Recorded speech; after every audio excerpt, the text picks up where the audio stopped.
From chronic pain to sports injuries, get Asia's leading joint care under one roof. Your journey to mobility starts at Sunshine Bone and Joint Institute by Kim's Sunshine Hospital, Gachibowli or Begumpe. Book your consultation today. మౌనికను అత్యంత దారుణంగా ప్రేమించాడని కొంతమంది, మోసం చేశారని కొంతమంది, డబ్బులు బాకీ ఉందని కొంతమంది, ఇలా రకరకాల ప్రచారాలు జరుగుతున్నటువంటి నేపథ్యంలో మౌనిక హత్య ఒక కలకలం రేపుతున్నటువంటిది అయితే ఉంది. ముఖ్యంగా అసలు మౌనిక ఒక పక్కన పార్ట్ టైం ఉద్యోగం చేస్తుంది, మరో పక్కన ఈవెంట్స్ చేస్తుంది, చిన్న పని దగ్గర నుంచి పెద్ద పని వరకు చేస్తూ ఇంట్లో వాళ్ళకి సహకరిస్తుంది. అట్లాంటి మౌనిక ఇవాళ విగత జీవిగా శవమై తేలినటువంటి పరిస్థితి కనిపిస్తుంది. అది కూడా శవాన్ని గుర్తుపట్టడానికి వీలు లేకుండా ముక్కలుగా నరికి ఆ పాటలన్నింటినీ సగం కట్ చేసి వాటన్నింటినీ దహనం చేసే ప్రయత్నం అయితే చేశారు. కానీ నిందితుడు రవీంద్రకి సంబంధించి నేను ఒక్కడనే హత్య చేశానని చెప్పినటువంటి పరిస్థితి అయితే ఉంది. ఇప్పటి వరకు పోలీసులు, మౌనిక తండ్రి, మీడియా అంతా కూడా రకరకాలుగా ఈ కేసుకు సంబంధించి మాట్లాడుతున్నటువంటిది అయితే ఉంది. అయితే అసలు మౌనిక ఎలా ఉండేది, మౌనిక ఇంట్లో వాళ్ళకి ఎట్లా సహకరించేది, మౌనిక తను చదువుకుంటూనే జాబ్ చేస్తున్నటువంటి డబ్బులన్నీ తీసుకొచ్చి వాళ్ళ తల్లిదండ్రులకి ఎలా సహకరించేది, ఇప్పటి వరకు బయటకు రానటువంటి ఆమె తల్లి, మౌనిక తల్లి ప్రస్తుతం మనతోనే ఉన్నారు. నేను ఒకసారి వారితో మాట్లాడదాం. అంటే ఇప్పుడు మౌనికని మీరు చిన్నప్పటి నుంచి చూశారు, పెంచారు, పెద్ద చేశారు, చదువుకుంది. ఈ క్షణం మీ దగ్గర లేదు. మీరు మీ అమ్మాయి శవాన్ని చూసారా, బాడీని చూసారా? ఒకసారి చూపించారు, కళ్ళు తిరిగి పడిపోయాను సార్. దాని అందం చందం అంతా నాశనం అయిపోయింది. కళ్ళు గుడ్లు తెరుస్తూ నోరు అని చనిపోయింది సార్. పేక్ కోసం మరి ఎలా చంపాడో, ముక్కు నోరు మూసి ప్రాణం తీస్తాడంట సార్. అవన్నీ మాకు చాలా నరకంలాగా ఉన్నది సార్. పిల్ల కోసం వింటుంటే చూసి మరి తట్టుకోలేక పడిపోయాను. నన్ను ఇంటికి తీసుకొచ్చారు సార్. ఇది అమ్మాయి మీ కూతురేనా? అవును సార్. ఆ అమ్మాయి ఏం నా కూతురు సార్. ఆ పాపే నా కూతురు. నా కూతురే, కానీ ఇంత బాగున్న పిల్ల చాలా ఘోరాతి ఘోరంగా ఉన్నది సార్. ఇక్కడ చూస్తున్నాం కదమ్మా, ఇంత చూడు చక్కని పుత్తడి బొమ్మలా ఉంది. రేపో మాపో పెళ్లి చేస్తారు, పెళ్లి కూతురు. శనివారం పెళ్లి చూపులు అయ్యింది సార్. పెళ్లి కుదిరింది, ఆదివారానికి చనిపోయింది.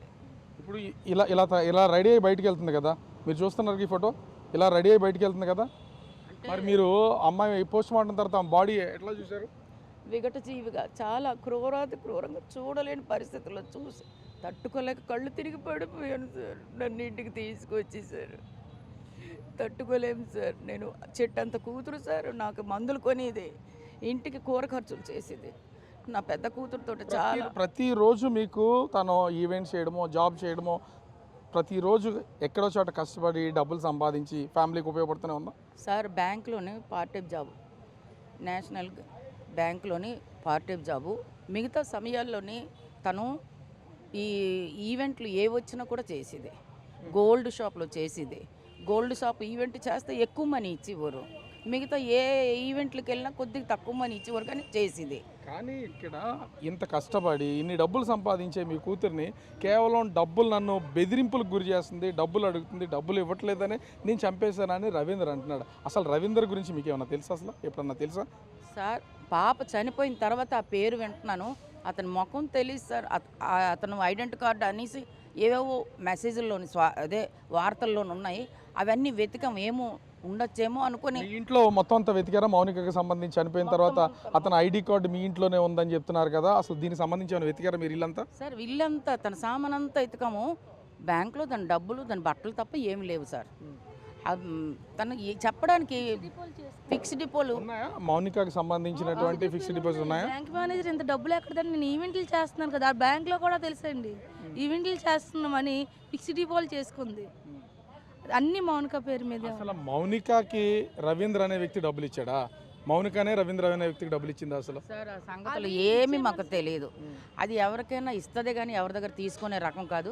ఈ రవీంద్ర ఎవడో, వాళ్ళకున్న బంధం ఏంటో మాకు ఏంటి తెలీదు. అయినా అలాంటివి లేవు సార్. ఉంటే మాకు ఏదో ఒక విధంగా తెలుస్తుంది కదా సార్. అలాంటివి ఏం మాకు తెలియదు సార్. అసలు ఇప్పుడు దాకా చెంగుమంటూ ఆడుకునేది మీ ఇంటి దగ్గరే ఉండేది, అందరికీ కనిపించే మీ కూతురు మరి క్షణం అసలు కనిపించట్లేదు. 4 రోజుల నుంచి లేదు. లేదు సార్, అందుకే తట్టుకోలేకపోతున్నాం సార్. చెట్టు అంత కూతురు సార్. రేపు మాపో పెళ్ళి అవుతుంది. అక్క చెల్లెలిద్దరికి పెళ్లి సంబంధాలు చూస్తున్నాం. ఆ పిల్లకి చూస్తే అలాగ అయిపోయింది సార్. తట్టుకోలేకపోతున్నాను సార్. అసలు మీ మౌనికకి సంబంధించి బయట ఒక ప్రచారం జరుగుతుంది, తల్లిగా మిమ్మల్ని బాధించే విషయం కాదు ఇది, కానీ సమాజంలో రకరకాల ప్రచారాలు జరుగుతాయి. మీ అమ్మాయికి పెళ్ళి అంటే ఇష్టం లేదని, పెళ్లి చేసుకోవడం ఇష్టం లేదు, పిల్లల కలడం ఇష్టం లేదని ఒక ప్రచారాలు అయితే తీవ్రంగా జరుగుతున్నాయి. మరి పెళ్లి సంబంధం చూసామని తల్లిగా మీరు చెప్తున్నారు. సార్ అవన్నీ ఏమో మరి నాకేమి తెలియదు సార్. మేము మా బాధ్యత ఏంటంటే పిల్లలకి పెళ్ళిళ్ళు చేయాలి కాబట్టి పెళ్లి సంబంధాలు ఇదంతా కావాలని మీ అమ్మాయి మీద జరుగుతున్నటువంటి ప్రచారం అనుకోవచ్చు అసలు.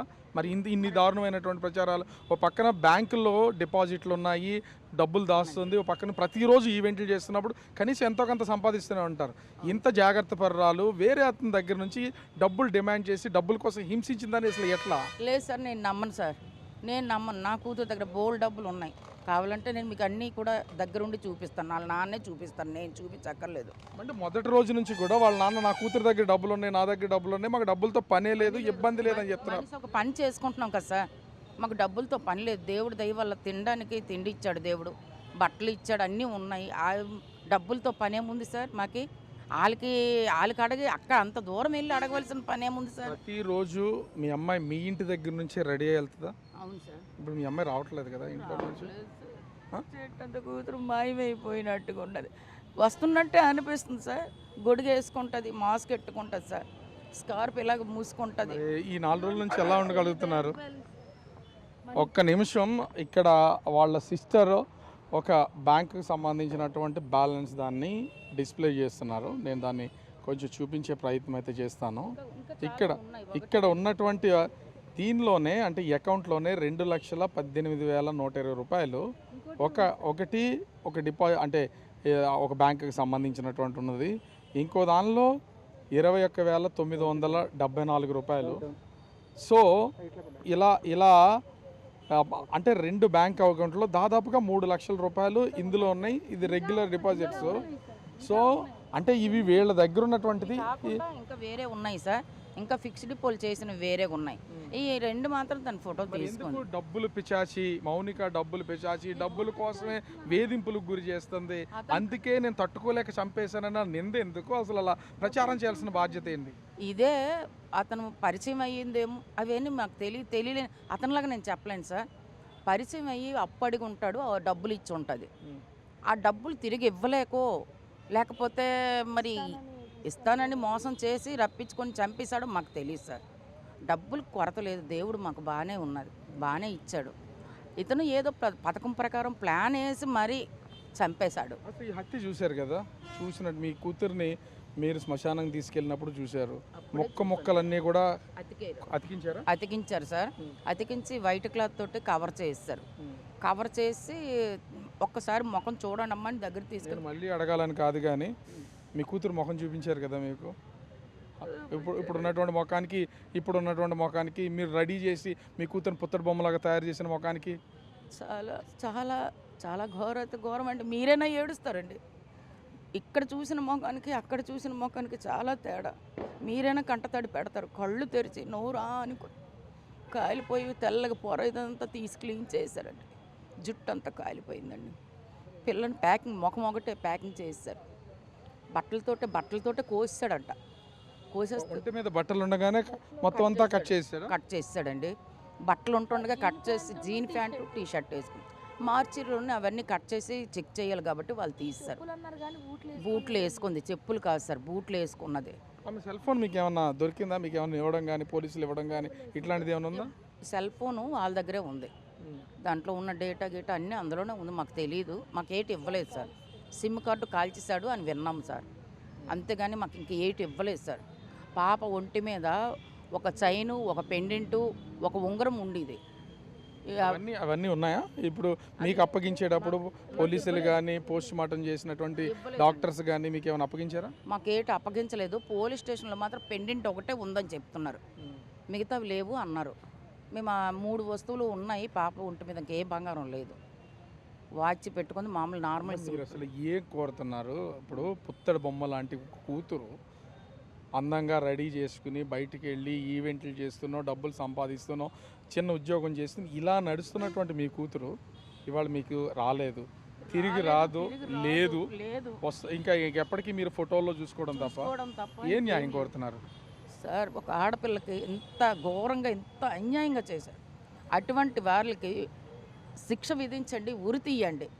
ఇంకొక ఆడపిల్లకి ఇలాగ అన్యాయం జరగకూడదు, ఇంకొక ఆడపిల్లకి ఇలాంటివి జరగకూడదు, ఇలాంటి పరిస్థితి రాకూడదని నేను కోరుకుంటున్నాను సార్. ఇప్పుడు మీ సిస్టర్ చనిపోయింది, మీరును ఇంకా మీకు తమ్ముడు అన్న ఎవరైనా ఉన్నారా? తమ్ముడు ఉన్నాడు పని మీద బయటకు వెళ్ళాడు సార్. నేను, నా తర్వాత మా చెల్లి తర్వాత తమ్ముడు ఉన్నాడు.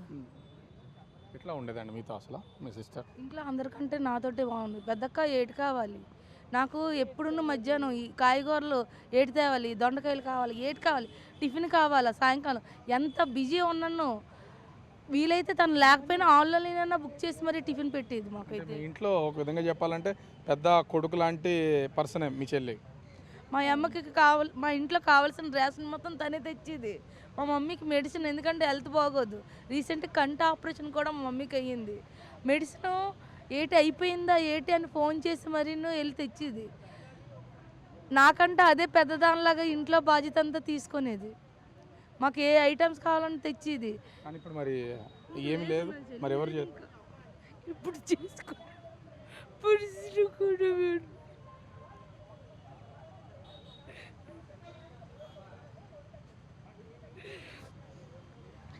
ఏం డిమాండ్ చేస్తున్నారు అసలు ఇప్పటి వరకు పోలీసుల నుంచి? అది మీకు ఏమైనా చెప్పారా ఆ రోజు నుంచి ఈ రోజు వరకు? చెప్పలేదు. అతని గురించి నేను న్యూస్లో వినడమే తప్ప అతని గురించి పోలీసులు మాకు ఏటీ చెప్పలేదు. మా గురించి కూడా నన్ను డీటెయిల్స్ రాసుకున్నారు, కానీ ఎలాగయ్యింది అది రిపోర్ట్ రాసింది మా డాడీ రాసి ఇచ్చాడు, కానీ దాని గురించి మాకేం చెప్పలేదండి. ఈ 2-3 రోజుల్లో అసలు ఇన్వెస్టిగేషన్కి సంబంధించి మళ్ళీ మీతో ఏమైనా మాట్లాడారు? మీతో కానీ మీ అమ్మగారితో మీ నాన్నగారితో? ఎవ్వరు రాలేదండి. పోలీసులు ఎవరు మా ఇంటికి రాలేదండి. ఎంక్వైరీ అంటే చుట్టుపక్కల వాళ్ళని కూడా అడుగుతారు కదండి, ఆ అమ్మాయి ఎలాంటిది ఏటి అవన్నీ, అది ఎవరు వచ్చి అడగలేదండి. ఈరోజు ప్రెస్ మీట్ పెట్టారు, కానీ ఆ సంఘ పెద్దలు వచ్చారు, కానీ మాకు ఎవరో వచ్చి అడగలేదండి. అంటే మీ చెల్లికి పెళ్లి ఇష్టం లేదు అనేది, మీ చెల్లికి పెళ్లి ఇష్టం లేదనేది ఎక్కడా లేదు. తనకు పెళ్లి సంబంధం చూశారు, పెళ్లి చేయాలనుకున్నారు, అంతా ఉంది. మరి ఎందుకు మీ చెల్లికి పెళ్లి ఇష్టం లేదు, తను కాపురం చేయడానికి ఇష్టపడదు, పిల్లల్ని కనడానికి ఇష్టపడదు అనే ప్రచారం ఎందుకు చేస్తున్నారు? మీ చెల్లి మీద కావాలనే ఇవన్నీ చేస్తున్నారా? కావాలని నింద వేసి పెళ్లి సెట్ అయిందని చంపిస్తాడేమోనండి. అది ఎందుకు వెళ్ళిందో ఇంటికి నాకు తెలియదండి. ఎందుకు వెళ్ళిందో ఎప్పుడు అతని పేరు కూడా మేము వెళ్ళలేదు. ఫోన్లో కూడా ఫొటోస్ నేను ఎప్పుడు చూడలేదు అతను. ఎంతసేపు మా చెల్లి ఫోటోలు చూసుకునేది, కానీ అది ఈవెంట్లకి వెళ్ళేది కదండి. మీ సిస్టర్ మొబైల్ ఆపరేట్ చేస్తూ ఉంటారు, చూస్తూ ఉంటారా? మీ సిస్టర్ మొబైల్ పాస్వర్డ్ ఉండేది కాదండి, పాస్వర్డ్ లేదు. ఫోటోలు మీరు చూసేవాళ్ళు, మీ గ్యాలరీ కానీ ఇతర ఫోటోలు కానీ అన్ని చూసి ఈ మధ్యకాలంలో నేను చూడలేదు. ఎవరి ఫోటోలు ఉండేవి కాదు, ఎంతసేపు దాని ఫోటోలు అయితే చూసుకునేది. సిస్టర్కి ఏమైనా ఇన్స్టాగ్రామ్ లాంటి ఇట్లాంటి ఏమైనా వాడే అలవాటు ఉందా? మరి ఇప్పుడు పని చేస్తుందా, బ్లాక్ అయిపోయింది? అది పని చేస్తుందండి, పని చేస్తుంది, కానీ దాంట్లో ఏ ఫోటో పెట్టలేదు. తన ఫోటో ఏం లేదు, తన పేరుతో లేదు ఇన్స్టాగ్రామ్, తన పేరుతో లేదు. తన వీడియోకి సంబంధించి ఏమైనా ఉన్నాయా దాంట్లో? వాటిని చూసి ఒకవేళ ఏమన్నా అతను ఇలా ఉంచకూడదు, ఇలా చంపేయాలని ఏమన్నా ఇంత దారుణంగా చంపేసాడు అనుకోవచ్చా? ఇన్స్టాగ్రాము తనది మామూలుగా ఇన్స్టాగ్రామ్లో ఉన్నవి ఏమైనా ఈవెంట్కి తెలుసుకోవడానికి పెట్టుకుందే తప్ప తను ఒక పోస్ట్ కానీ ఏది కూడా పెట్టలేదండి. ఇన్స్టాగ్రామ్లో ఏటి తను ఎవరినైనా ఫాలో అవిని కూడా లేదు, తిన్ని ఫాలో అయిన వాళ్ళే ఉన్నారు, కానీ ఇన్స్టాగ్రామ్లోని అసలు ఎప్పుడు రవీంద్ర గురించి కానీ అసలు ఏదైనా మీతో మాట్లాడడమో చేయడం, లేకపోతే బెదిరిస్తున్నాడనో, నాకు డబ్బులు ఇవ్వాలనో ఇట్లాంటివి ఏం చెప్పలేదా ఎప్పుడు? లేదండి, చెప్పలేదు. అతని పేరు కూడాను చనిపోయిన తర్వాత న్యూస్లో చూసిందే, కానీ మేము ఎప్పుడు అతని పేరు వినలేదు, అతన్ని చూడలేదండి.